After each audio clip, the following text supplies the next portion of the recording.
Ah yes, the good old days of the NFL.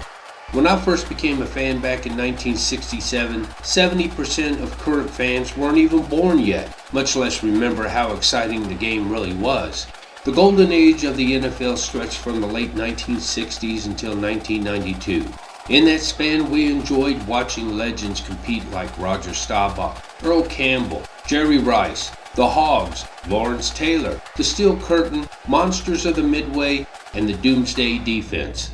They don't make them like that anymore, and they never will. Back then, their diets consisted of either beer and hamburgers or beer and cheeseburgers. Now NFL players eat salads.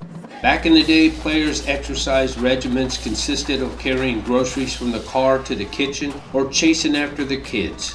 Nowadays, it's treadmills and dumbbells. Before, the scent of fresh hot dogs and buttered popcorn filled the stadium air. Now it's pop. Back then, commercial breaks were so short, you barely had enough time to pee. Now they're so long you forget what game you're watching. In 1967, the average ticket price to see the NFL's first Super Bowl was $10. The average ticket price for last February's Super Bowl was $8,977.00. The average player's salary in 1967 was $25,000. The average player's salary in 2024 was $2,800,000. The average player's salary per game in 1967 was $1,785.71.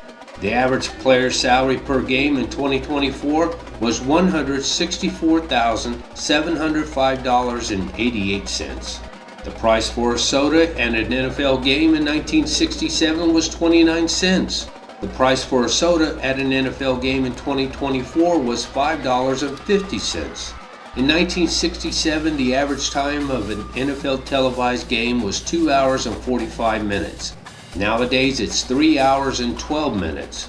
Now, break this down. With TV ads lasting an average of 30 seconds, that means fans had to watch an additional 54 commercials in 2024 per game than in 1967.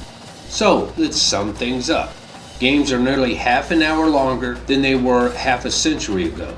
Fans are charged ridiculous prices for stuff made in sweatshops. And like the U.S. government, players are paid outrageous salaries. And now the NFL expects you to pay to watch their games, and in the process, they euthanize everyone with one barrage of commercials after another. Free agency is the culprit. It was started back in 1993, and it has literally destroyed the league. And like California and New York, the fans are leaving in droves.